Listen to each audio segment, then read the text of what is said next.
All right, peace. You're locked in for a live episode on a Saturday afternoon of the Black Ball Sports Podcast. We missed you guys last week for the Super Bowl week, and I'm kind of actually glad we waited to today to speak about this because there's been a couple more different developments in Eagles land and all over the NFL, and then Super Bowl's tomorrow. So, what's good, Sam, man? How you doing? Chilling, man. Enjoying this weekend, getting ready for the game tomorrow. You know what I mean? Yeah. We got our D coordinator, so I've been doing a lot of research on him and excited. We hear from our coordinators and our coach finally on Tuesday, so looking forward to that, man. Other than that, chilling, man.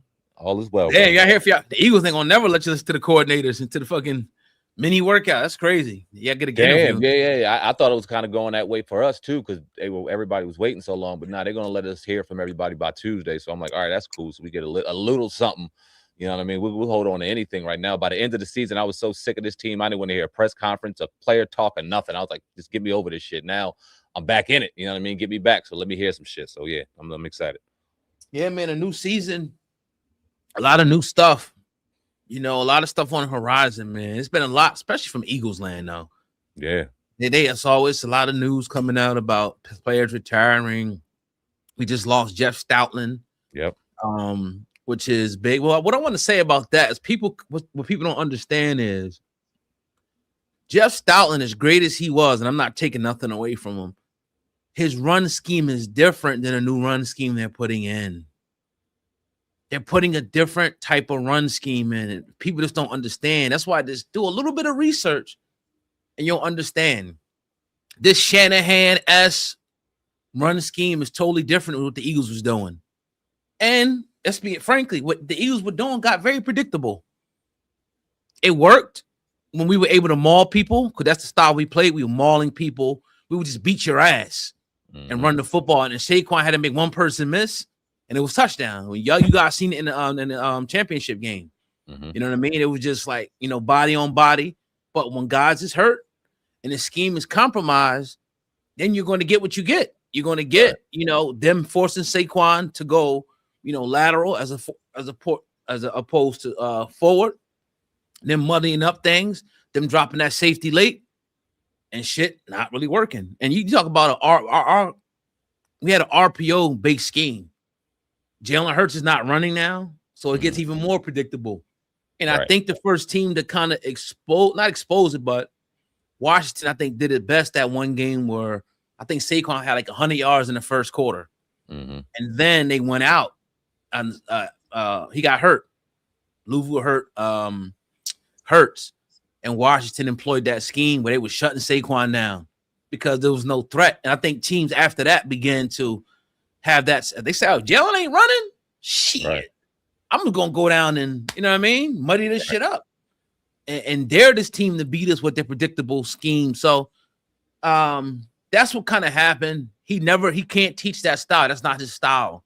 And there are different styles. All you gotta do is just look this stuff up and you can see it for yourself. I'm not making this stuff up. I actually did the research to see that there's different styles and schemes that are being employed. And the guy that they're bringing in is a Shanahan McVay-ish type guy. We never was that, with the the Stoutland thing. What's your thoughts on it? That's why, honestly, I don't know if you remember about a month or so ago, I asked you what you thought the fate of Stoutland was. Because in the back of my mind, once I knew that you guys were getting rid of Patullo, and the way the wave of the NFL is moving in a certain direction, offensively and defensively, if you're noticing, and when you're bringing an offensive coordinator, you want a young, innovative mind, like the day of these old retreads and shit. You start seeing these old retreads come about. You seeing a head coach that really ain't hip to what's going on in today's NFL, i.e., what's going on with the Giants. But that's another story for another day. But I was asking what was going on with Stoutland because I thought that you guys may go with this type of plan, like the NFL, the wave is going, and where would that leave Stoutland? Because a lot of your offensive line coaches, a lot of people don't realize, they don't only coach the offensive line, but they coach the run scheme. They coach the blocking. They coach the leverages. They coach all of that shit. They are hand in hand with your run game coordinator or your running backs coach, or whatever the case may be. And they're scheming up that scheme for the offensive coordinator. And that is a very integral part in your offense. And he probably didn't get enough credit for that because he was such a savant with the offensive line and leverages and technique and just kind of breeding these offensive linemen out of nowhere like he was so accustomed to doing for all of these years. But he also did the run. It's very important. So when you go with a different scheme, a different ideology, a different thinking process in general, then hey, you get some pieces and things fall into place like this. So I wasn't surprised.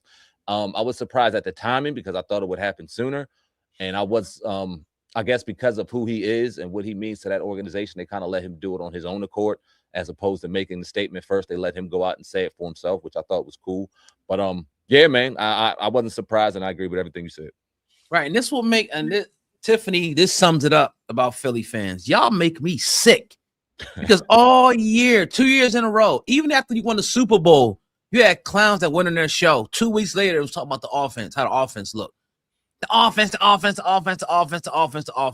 Now we're making changes, and now everybody's bitching and complaining. What do you want us to do? We want to change. We got to change things, and we're going to get to A.J. Brown talking about it too. And it wasn't working no more. And what was sad about it, and we played sorry-ass teams, they still stopped the run for the most part. And it wasn't just about good teams, because we played a lot of good teams this year, but sorry teams were doing their best part to stop the run. So we have to switch things up. People say, oh, I don't think Saquon can do this or Jalen can do this. Come on, bro. Come on. You got to give Nick Sirianni credit for pivoting and not going back into the same old, tired, weak-ass system that we had. It got predictable, guys. We seen it. If you don't know nothing about football, you can see with your own lying eyes that the shit was predictable. You see defenses pointing, knowing where shit's going and all that. Right. You know, so yeah, it's crazy, bro. It's crazy. But look, change is good. We'll see if it's going to be good. Maybe it works out. Maybe it blows up in our face. But one thing, it had to happen. And we're not the only team that changed. It's mad teams that have changed multiple positions. Half the NFL did. Damn near half the NFL did. Like, it's crazy. We want us to keep these. The dude is like damn near 70 years old. At some point, like you said earlier, at some point, these coaches reach a shelf life. Andy Reid with Philly, as good as he was, it was time for him to go. Ron Rivera had to go. It's going to come a time when Nick has to go. That's just the way the NFL works. It's moving to more of a younger, more, as they say, innovative. They're trying to catch the bright mind. Same thing that happened in Washington. 1,000%. And the guys are, I think guys are, really criticizing him. He don't have no experience, this and that. But they see him as somebody up and coming. They're interviewing the guy. They seen he was a bright mind. So they're going to give him a shot to be a McVay, to be a McDaniels, because they all had a shot first. They didn't just start off being some savant. Somebody had to give him a chance. Exactly. Crazy, man. And it's funny because I was hoping that you guys went the Nagy route, like the Giants did, or so. I was praying y'all did a retread and y'all didn't kind of get with, okay, now we're gonna get a young mind in here and we're gonna let's see what an offensive coordinator from different walks of life, from different walks of life and different trees can come up with on his own. These are the waves of the NFL, and that's exactly what y'all did. I'm like, damn, they might be on to something. They got some tools and weapons over there. Don't know what's going on with the offensive line yet, but I'm sure Howie will work that out as he always does. But it's like, man, no, this is the wave of the NFL, offensively and defensively. I'm hoping Vic Fangio stays one more year, because if he retires, I'm worried who the fuck y'all would get in there, because there's some young defensive minds out here. He's staying. Good. Yeah. And I'm not saying, that ain't no disrespect to Fangio, but I'd rather have his way of thinking more than of his way, a different way. And you bringing all kinds of nasty shit up in there. So this is the wave of the NFL, bro. It is. And people got to get I kind of disagree with you on that. I think Fangio's great. You know what I mean? I get what you're saying though, but I mean, that defense was pretty good this year. His scheme, plus his scheme, eventually he's going to be out. This is probably going to be his last show with Philly. He was already contemplating retirement, but his scheme is like the most replicated scheme in the NFL. Right. Everybody's trying to, you know what I mean? So everybody can't do it like him. And it took him a long time to win, because that's why to win a Super Bowl, because it's really about talent, man. You can have the best coaches in the world. If you ain't got the talent, it ain't going to mean too much. It's going to be a little bit better, but the Eagles were very, very talented. The year they won the Super Bowl. So he was able to move pieces around and do exactly what he wanted to do. But I'm glad he's back. We're glad that he's back, because imagine him being gone right now. Whew. I'm glad he's back too. And I don't mean that in any disrespectful way. This is what I mean by that. Okay. You'll have a defensive coordinator that's sitting in Seattle or sitting in New England or sitting somewhere that has been under Vic Fangio, but then he's learned under this person and learned under this person, and he's a young mind who's 40 years old and may not have the success next year, but for the next 4 or 5 years, have your defense top 5 in the NFL, top 4 in the NFL on his way to a head coaching job. I'd rather have that young mind sitting somewhere else and hopefully going somewhere else this year and next year than going to y'all now and may deal with a rough time next year, but be top 5, top 3 in the years to come. At least I know Fangio is going to keep the ship running. The dude is a savant. I take nothing away from him. He's going to have the defense clicking like he always does. But I'd rather him sit there for another year and have y'all having to search next year. Well, hopefully all these dudes get plucked up rather than doing it now and finding one now. That's all I mean by that. Right. Yeah. Real shit. And I want to skip to this comment. Then I'm gonna get to the AJ. We still gotta talk about Lane too, but I've been, and then we'll get to Washington. I've been a big fan of Shanahan's scheme for years, hoping a new scheme resembles his. Yeah, his scheme is it's almost like plug and play. Mm-hmm. You can plug. You don't need the best offensive line. You know what I mean. It's just you could drop. What's his name? Mac Jones in there. It ain't work for my man Trey Young or whatever. What's that man's name? The quarterback they drafted. Trey Lance. It didn't work for him. But you drop Purdy in there. You could drop Mac Jones. It's a more that type of scheme like that. A run dependent. Short, get the ball out quick in space type scheme that I think a lot of quarterbacks could do. I think Jalen can definitely do it. The people that say he can't do it is just silly. I think it's going to be better for him for stuff to be more defined because Sirianni's scheme was more so long developing, wait for somebody to get open, throw it. You know what I mean? This is going to be different, but it's going to take time, for the adjustment, to happen. But I do like his run scheme, though. I love Shanahan's run scheme. The cutbacks and the stretches and shit like that, and the outside zone runs. But you need a certain type of lineman for that, But that's another story for another day. Landon Dickerson the other day, and they talk about Lane Johnson, contemplating retirement. They said that it's a better chance of Lane coming back rather than Landon. I'm going to give my opinion on that, the Landon and Lane situation, because first Landon, he's a walking wounded. They said he could barely walk, and the man's 27 years old. So I would not be surprised if he, did retire.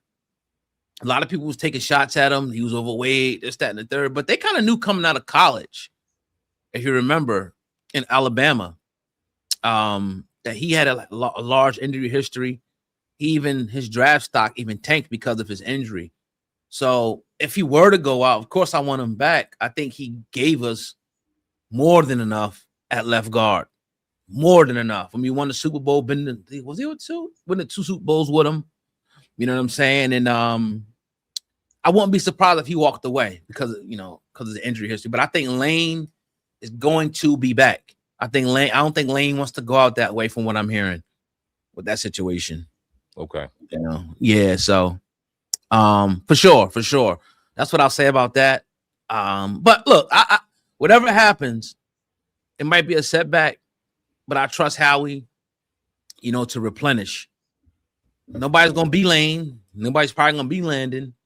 But even moving to this different type of scheme, it might not matter as much. It might not, because again, this scheme is more. It's not really. It's about the players, but you can plug and play. As you've seen with San Francisco, they lost a lot of people, and they're still pretty damn good. Yeah, they coached the fuck up right. That's why. Yeah, that's true. That's true. Yeah. Right. So let's get to let's move over to AJ Brown, man. He was doing a podcast on Bleacher Report. Micah Parsons. Well, Micah Parsons actually came out and talked about he was almost traded to the Eagles, man. God damn it. Wow. If that shit would have happened. He was almost traded to the Eagles, but he was kind of intimating that if it was going to happen, they were going to trade Jalen Carter. And he said that he wanted to play with Jalen Carter, so it didn't happen. So I don't know if that means the Eagles was trying to trade Jalen Carter. Wow. Or which I hope not. You know what I mean? Yeah. But Micah wanted to play with Jalen. That would have been crazy, bro. That would have been crazy, but it didn't happen. Maybe in the future, But also he was talking to AJ Brown, and I got the clip. Hopefully StreamYard, cooperates. I'm gonna play this one little clip here. It was more, but this I think the one that's more. the support. I love the accountability. I love everything else that they do. It just Philly is Philly. You have to be there to understand. You from there, so you understand. Like I'm from near Philly. I gotta claim my city every time. Cause let me go back. Hold on. got to Philly, man. Philly welcomed me with open arms. That's home, man, and I love them. I love the support. I love the accountability. I love everything else that they do. It just Philly is Philly. You have to be there to understand. You from there, so you understand. Like I'm from near Philly. I gotta claim my city every time because it gets conflicted too much, y'all. You wanted to be an Eagle at one point. Yo, we could get into that. Hold on. You can hear it still there. You can hear it still there. So to be honest with you, bro, it was very close. Okay. It was very close. Eagles before the Jalen Phillips, before all them, it was me. Yeah. It was me. Yeah. And I was really about to come, but there was one person that I had to play with that if he was gone, I did not want to be there. And that was Jalen Carter. Okay. They wanted the D tackle. Yeah. And they. All right, so a lot of people are saying that means that the Eagles were trying to trade Jalen Carter. I don't really believe that. I feel like Dallas asked for him, like Tiffany was saying, and he said, hell no, which I would not do. I'm not getting rid of Jalen Carter and putting Micah Parsons in. No. Now, if you take Jalen Hunt and Nolan Smith, bye-bye. Right. Even though I love those two players, and like a first round, even 2 first-round picks I would do for somebody like Micah Parsons. But to go back to the AJ thing, he also talked about, the change. And here's what I got from the AJ. He said change was good. I felt like all year, even though I did not like AJ coming out, I was very vocal. I feel like he should have, kept that in-house. That shit pissed me off that he put that information out there. He was frustrated with more so the scheme and the as they call risk-averse scheme. We don't turn the ball over. We're going to win every game. Just play conservative and do enough just to win. Instead of Detroit Lions kick your fucking ass and keep kicking your ass till we score 50. Right. So now I think the Eagles acquiesced to that, not just because of AJ, because of the inept of the offense. They're making these changes now to, as a pitch to AJ. That's a fact. Like, they don't want to get rid of AJ Brown. They want to keep AJ, and I agree with Howie. We're not in the business of getting rid of good players to send them to New England so they can win the fucking Super Bowl, right? Or to send him to Baltimore so we can watch him and Lamar celebrating next year. Hell no, I'm not sending him nowhere where we could possibly play this team or we're gonna watch him win. I'm sending his ass to Cleveland or somewhere like that, But nevertheless, I feel like, I said this a couple weeks ago. I don't think they're gonna trade him, man. I think people are going to offer things. I think there's going to be a lot of discussion, but I think he's going to come back. And I think that these changes, are going to lead to way. And I think the media, in my opinion, honestly, was giving out just this on some bullshit. Because even like today, like WIP, they wasn't quick to post that AJ shit. They was quick to post the Micah Parsons talking, but they wasn't quick to post AJ talking about Philly.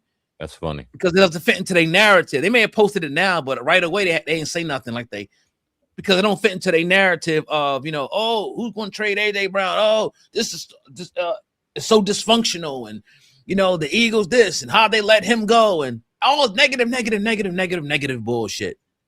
Instead of looking at it positive, like, they're making changes for the good. They keep AJ, they switch the scheme, and we get back to focus on winning football again. And not even, think about it. This team was 11-6.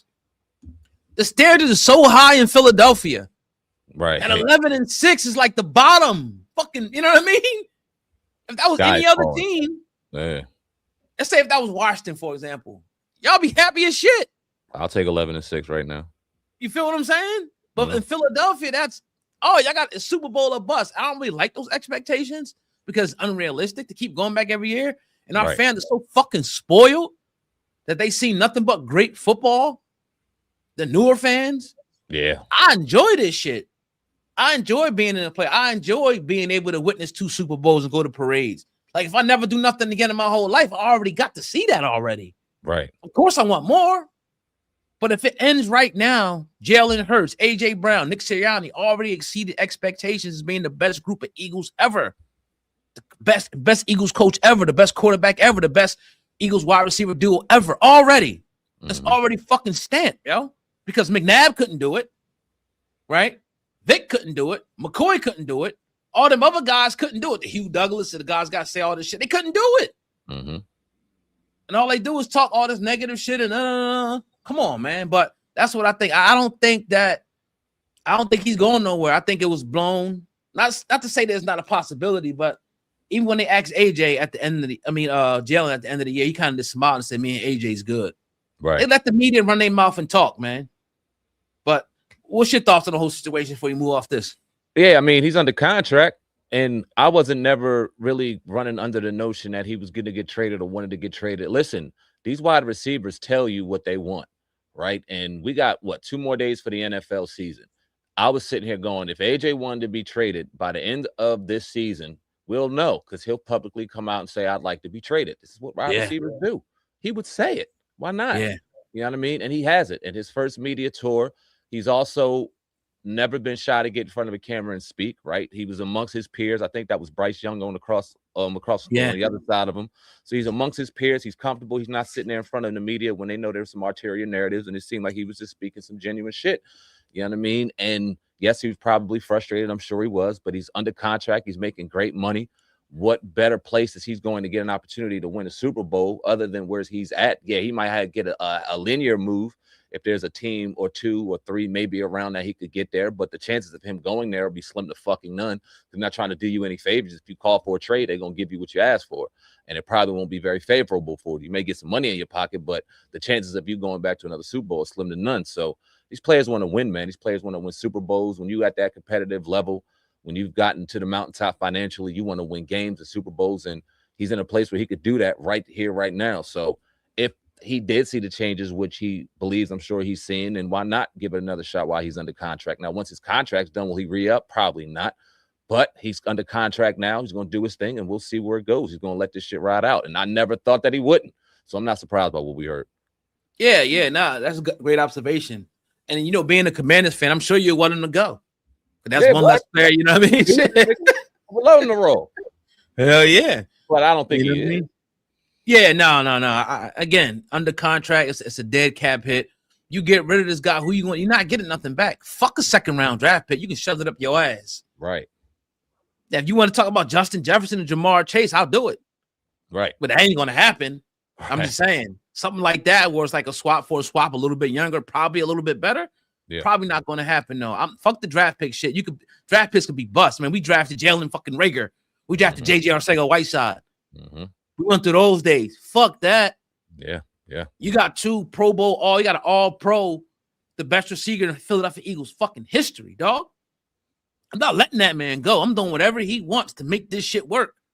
And if at the end of the day you say, look, I don't want to be here, man, F this, then you got to do what you got to do. But as long as you can salvage that situation, and I think them taking Nick Sirianni out of the picture, even though I think he gets a lot of disrespect, because the people that disrespect Nick is like, you don't have a head coach that's there and can lead his team to 2 Super Bowls. He's just a fucking dummy. Yeah. I don't care how crazy he comes off, how he talks, how he's making the stupid faces. He's doing a lot of things right to be a head coach.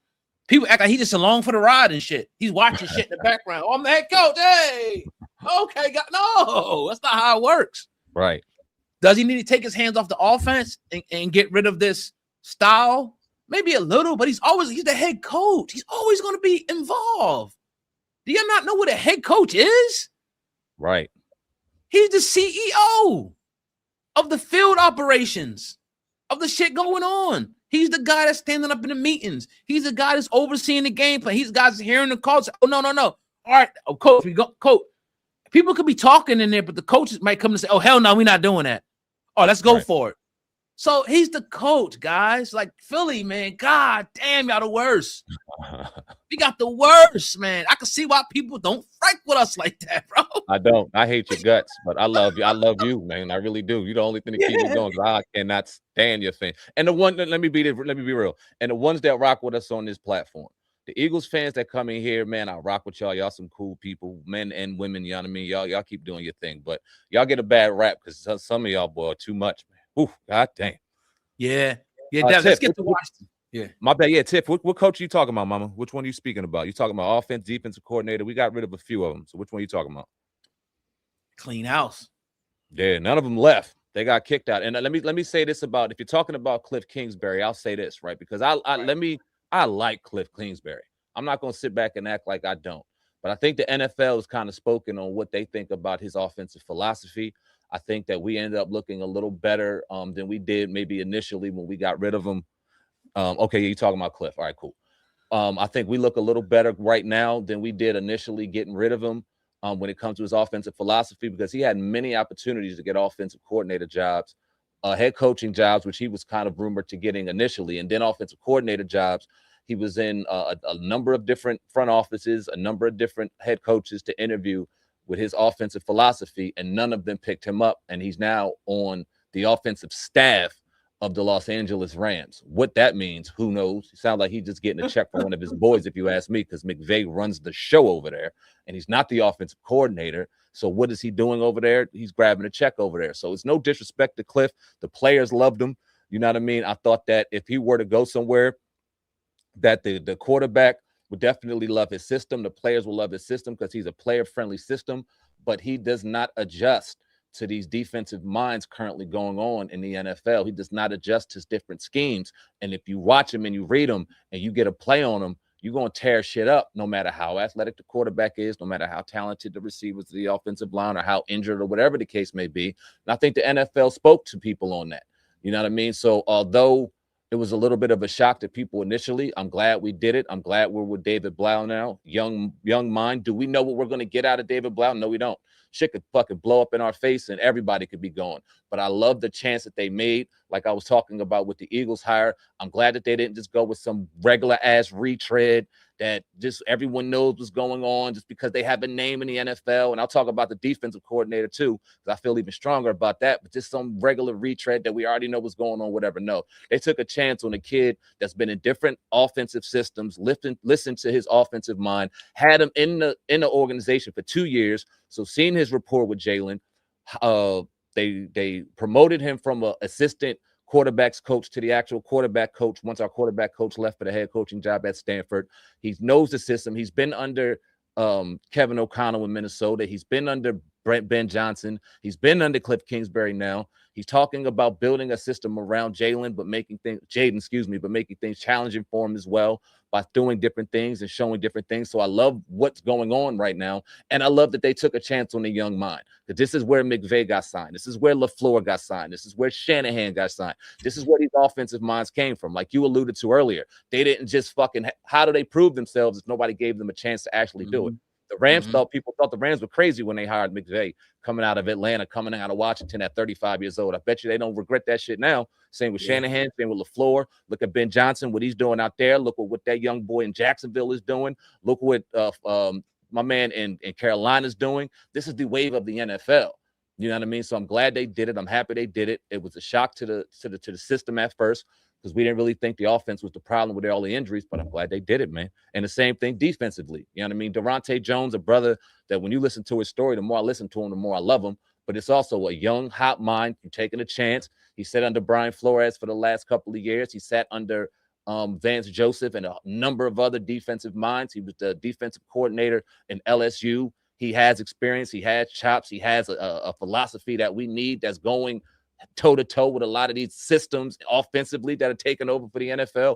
So I'm glad we're doing things from a thinking process and kind of moving forward. It kind of gives me more faith in Dan Quinn, where he's not just going to sit back and hire his buddies or hire Jonathan Gannon as a defensive coordinator because he's a name and because he has proven to fuck that. I'd have threw up on myself if we got Jonathan Gannon. Denard Wilson, although I like Denard Wilson, I think he'll do some solid things with some good talent in New York. I'm glad we didn't go with one of these retreads. I'm glad we didn't go with somebody that has a name, but that hasn't really done anything in the NFL. So, man, I'm happy as hell about it. I'm glad we're going where we're going, but I'm going to put this big ass butt right here.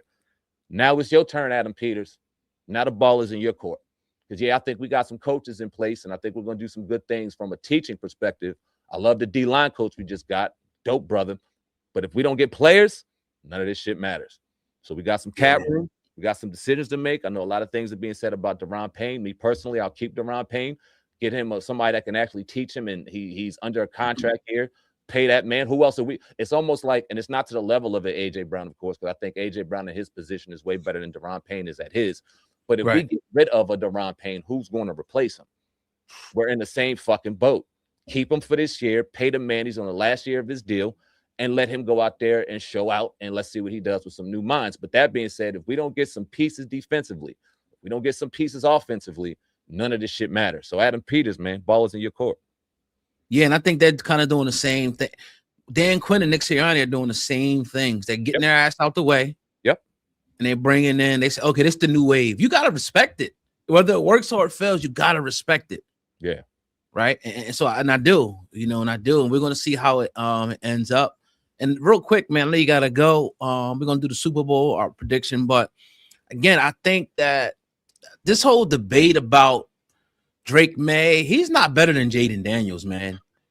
Right, in my opinion, right now is Jaden Daniels and Caleb. I would say it's neck and neck. I would say Jaden's still a little bit better because what he did in his first year, because Drake May had a lot more stuff around him. Oh my Lord! And credit to them for doing it. Credit for them to doing it. But goddamn, bro, woof. Right. Look how much that defense bailed him out. Look at that Houston game. If CJ Stroud didn't throw 5 interceptions, that defense didn't go back and have a pick 6, they lose that game, bro. That defense had him in the matrix. And I'm talking about Drake May. And they would have had a many quarterbacks. But that defense, if Jaden had a defense to bail him out in any of those games, who knows, bro? He ain't had that. But it's no excuses. Yeah, even NFC Championship game, I mean, he didn't lose y'all that game. Your guys fumbled the ball. He did put a couple up that should have been intercepted. It wasn't, though. But nevertheless, he was a rookie, though. Imagine if he had a running game. Imagine if he had a defense that would turn the ball over. And I'm like I said, no excuses. The better team won the game that day. But let me say this. That might have went down to a field goal. That might have went down to a 6-point game. That game would have been a lot more interesting if he had some help in that game, man. And during the season in general. And that was the problem, right? And real quick, that was the problem. They went into that first year, and they seen what he did with absolute dog shit talent around him. We had a great environment, the brotherhood, the energy, the belief was all there, but the pieces were not. And we went into that next year. Okay, we can get a Laramie Tunsil. Great move. All we need is a Debo. Maybe we need a little more than a Debo. Maybe we needed a Milton Williams and paid him $90 million to solidify that defensive line. Maybe we needed a Josh Sweat. Maybe we needed one of these premier corners that went to other places and did their fucking thing and put money into that and put pieces around him and spent a couple dollars that we had, as opposed to giving Eddie Goldman a year contract or whatever the fuck we did, because we weren't as close as we may have thought we were. Hopefully this year, with some good free agents out here, we get out of our get that wallet out. You know what I mean? To put some talent around him offensively and defensively and really make a move with some of these young coaches. If we don't, we're gonna be in the same spot, bro. Yeah, need to go after N'Kobe Dean. N'Kobe Dean and Jalen Phillips will probably be available. I don't know if he'll come to Washington. Right. There's some pieces out there. It's a lot, man. Yeah, it's a lot, man. But I know you got to give it DNs, for sure. Yeah. But yeah, real quick, let's get predictions, man. Then we'll get up out of here. Yeah, for the Super Bowl. I'm gonna go with, I got Seattle winning. I'm with Tiffany. I got Seattle winning this thing, man. I think it'll be closer, because it's the Super Bowl and these teams had 2 weeks to prepare and everybody's going to be, hyped up, and Drake May is going to play better, I believe. And again, Milton Williams in the middle, these guys are going to be balling out, but I think it's just going to be too much. I think it's their time. Sort of like it was our time last year. I think it's Seattle's time to go and get that second Super Bowl ring. So I'm going to go with Seattle. Yeah, I agree. 28-21. 28-21. All right, I got it probably 28-17. And I don't got it really being close. I got Seattle kind of dominating this game. Their defensive swag is on another level right now, and I think that's what kind of maybe takes them over the edge. I love what New England is doing defensively. They're an opportunistic defense. That front forward's getting after the quarterback, and if they can rattle Sam Darnold, we already know what kind of quarterback he is. This game is also going to be about which quarterback makes the least amount of mistakes, which I think that Clint Kubiak will kind of foster a better game plan around Sam Darnold than I forgot his name, who out in New England. It's not ringing the bell to me right now. But I just think that as a team, as a whole, they're going to have a better game plan, man. They're going to have better swag. They're going to go out there with that energy. from the West Coast. You know what I mean? Even though they've been out there for a couple of weeks, they comfortable, they ready. You know what I mean? I think they're gonna handle business, man. And this won't even look like the game against Brady and Russell. This is gonna be a whole different ball game, and they're gonna take care of business. For sure. Yeah. So we'll lock in with you guys on Monday, for sure. Love y'all, Black Ball Sports Podcast. Stay locked in with us, man. We're gonna keep doing our thing, man. Have a beautiful day. Enjoy your weekend. We up out of here, y'all. Peace. Much love. All right. Who's this? All right, bro. I'm gonna get with you, man. I know you got to roll. Yeah, man. I appreciate you. I'll holler at you. All right, no doubt. All right, peace. Peace.